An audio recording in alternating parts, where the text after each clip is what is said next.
Hi everybody. I'm going to pick up where we left off in some of those demonstrations and summarize the first two hand rules. We may have seen both in class or may not have. If we haven't seen the second hand rule, let's say, then that we'll show you tomorrow or the next time that we meet. So I just want to get this out of the way, introduce an equation as well that we'll eventually practice with. But for now, our main goal is to understand the nature of the magnetic field when you have current moving. The two situations we're going to address are when you have a straight wire and then when you have coiled wires. The third rule is eventually going to talk about the force, and that's the most important thing, but that will be a different tutorial. So let's jump right into it. All right, so I mentioned this guy named Hans Oersted in 1820, and he discovers that current carrying wires, okay, have a magnetic field. So magnetic field, if you don't know, is a B field. It suggests for the first time electromagnetism is due to moving charges. So that's one of the most important points of this whole chapter. Okay, so let's look at an example. I have a wire that has current moving upward. If I want to know the direction of the magnetic field, we saw with the compasses that they encircle that wire and spread out further and further away, and they go all along the wire. So what you do is you take your right thumb, and the right thumb assumes positive flow charge. So in any standard circuit, that's the assumption. We'll soon learn to deal with negatives. But anyway, your right thumb points in the direction of the current, and your fingers curl in the direction of the B field. Okay?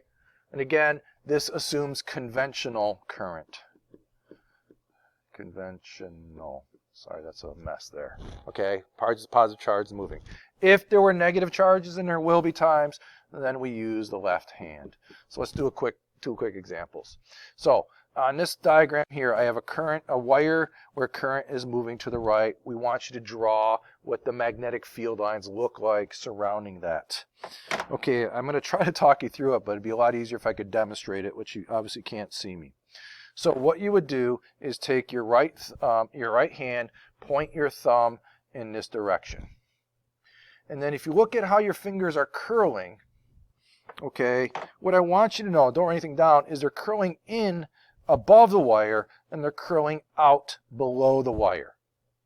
Okay, so get your pen or pencil or something that's pointy or just a line and convince yourself of what I just did there. Okay, fingers, I'm going to put it off to the side, in, above, if I extend that, and out. So look, how do we draw that? You remember, these are a bunch of, don't draw what I'm doing here, a bunch of concentric circles going around. But that's really hard to look at that and say that's in and out, and let alone putting arrows. So we're going to take a shortcut. We can assume that they're circles, but we can't draw them. So what I'm going to say is near the wire, where the field is strongest, I'm going to put a bunch of X's to indicate inwards. That's our way of designating inwards. And what I said in class is you can imagine you're looking behind an arrow, and those X's represent the arrow feathers. So you kind of see like a cross section that looks like an X. And then if I go a little further away, the arrows are going to get weaker, so I'm going to, space it out in terms of distance this way.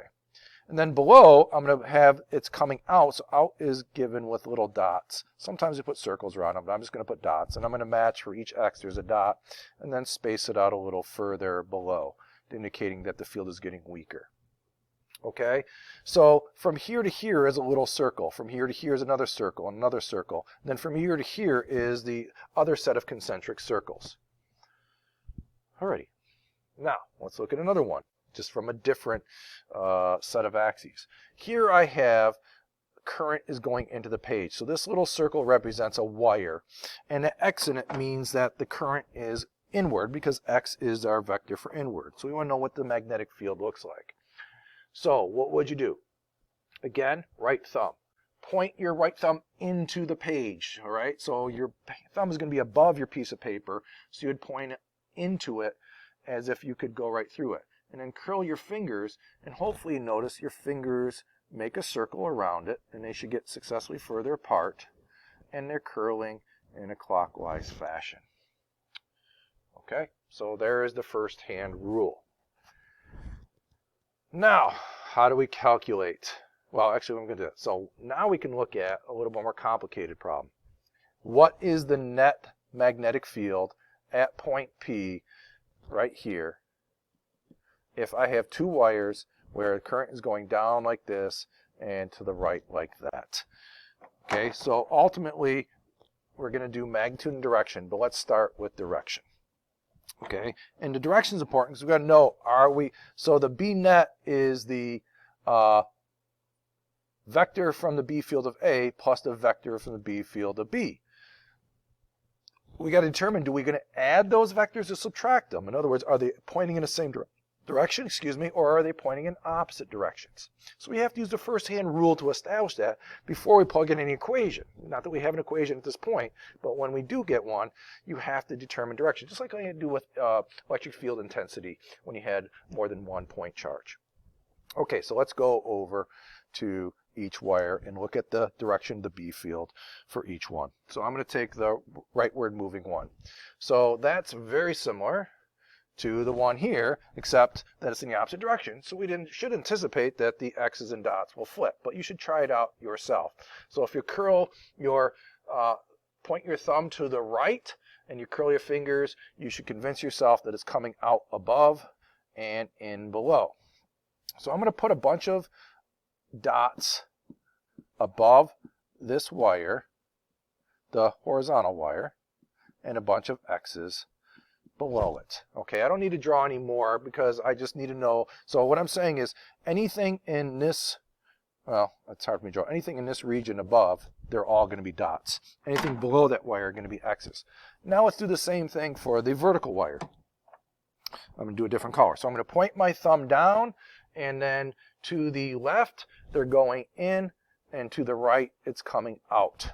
So I'm going to put a bunch of in dots here, here. That's all I need to do. Outs, a dot here and a dot here. Okay, so what is that doing for me? Well, if I look in this quadrant, I see that the reds are all out and the blues are all in, so they're going to subtract. Same with this quadrant. They're going to subtract. In this quadrant and this quadrant, in math, that would be what, the first and third quadrants, they're pointing in the same direction, so that tells me I'm going to add them. So that's why I had to do that hand rules first.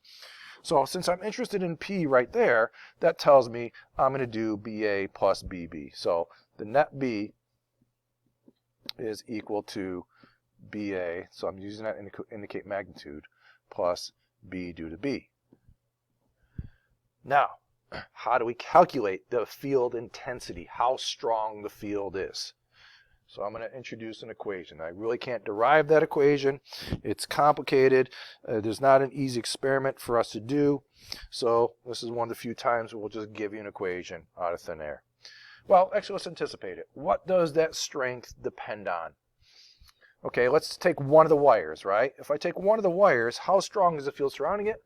What should make sense is the amount of current. What also should make sense is distance is going to play a role. The further away you are from the wire, the weaker it's going to be. So you should expect an inverse. Maybe it's an inverse square. And then you should expect some constant in there to get our units to work out right.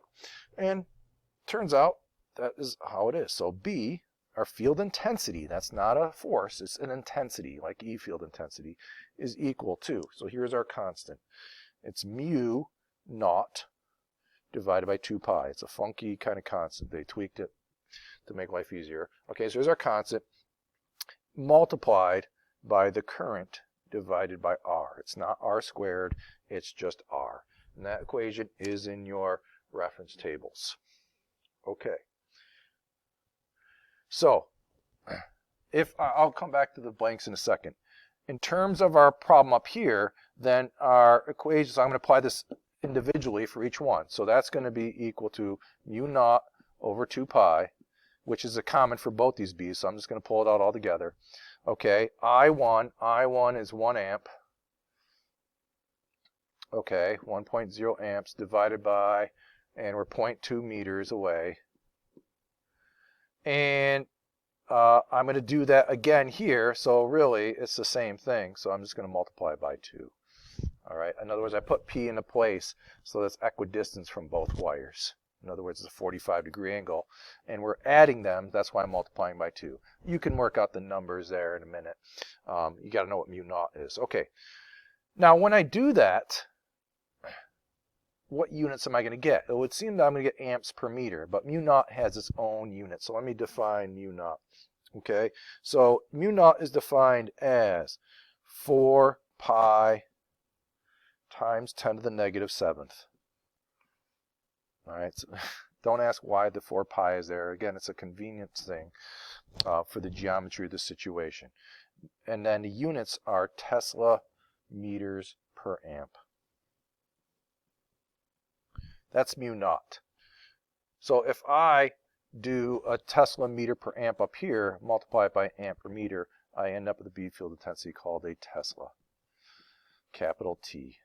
Okay, so Tesla after Nikolai Tesla is the unit for B field intensity. You sometimes see Gauss, which is an old English imperial unit associated with magnets. We're going to stick with the metric Tesla. Alrighty, if you'll have questions, I'm sure you'll ask me. So I guess we can do this now in terms of the calculation. I chose these numbers. So this becomes 4 pi times 10 to the negative 7th. 4 pi divided by 2 pi is 2. 2 times 10 to the negative 7th times 2 is 4.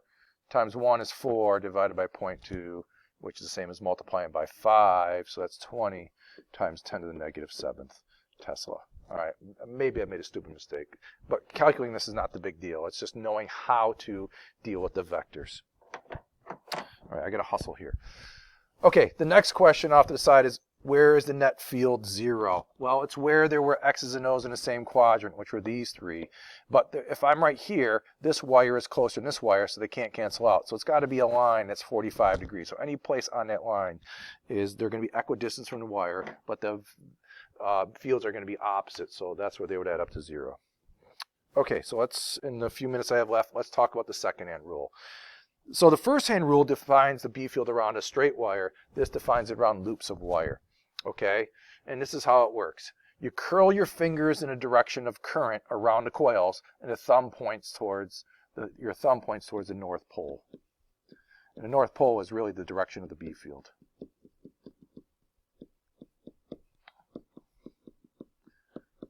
Okay, so, wow, it's really hard to do. So in this diagram here, there's a positive terminal. So when the current comes around like this, right, you're going to curl your fingers. So let me draw an imaginary line cutting through that.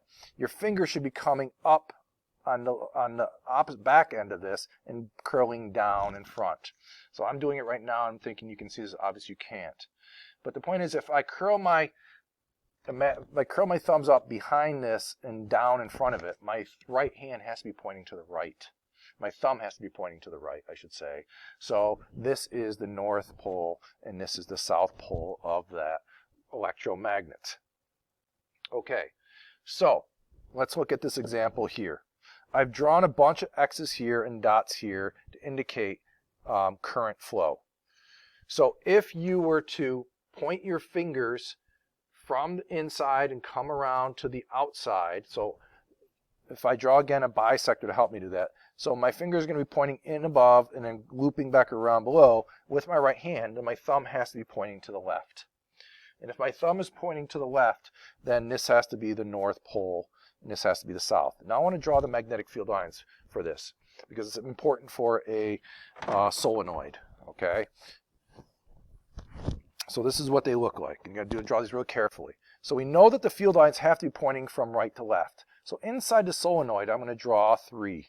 1, 2, 3. And notice how I'm spaced them. They're evenly spaced. What is that indicating? That's right. The magnetic field is uniform on the inside. And then once they leave it, they curl around to this and they curl this way. Right? Because that's the North Pole pointing to the out way, and this would curl around to this one. Oops. All right. So let me do it like that. And then this one, I should draw a fourth one for symmetry, but this will also curl around to either top or the bottom. Let's say it's closer to the bottom than the top. And so I have this. Again, on the inside right here, you have a uniform magnetic field. External to that, the field gets weaker with distance, etc. So B field inside a solenoid is constant. So that's an important fact. How do you get a uniform magnetic field? You have to make a solenoid right? And a solenoid uniform. The important